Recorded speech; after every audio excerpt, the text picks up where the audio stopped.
Thunderstorm warning for northeastern Johnson County in north central Texas, south central Tarrant County in north central Texas until 11:30 p.m. Central Daylight Time.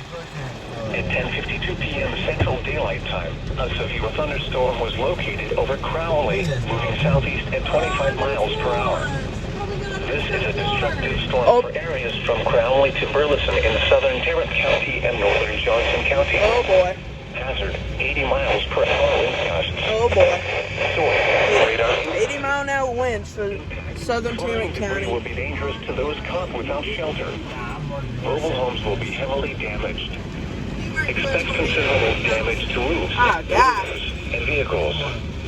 Extensive tree damage and power outages are likely. Locations impacted include Fort Worth, Burleson, Crowley, Everett, Keene, Joshua, Alvarado, Rendon, Edge Cliff Village, Cross Timber, Edge Cliff, River Oaks, Egan, and Lillian.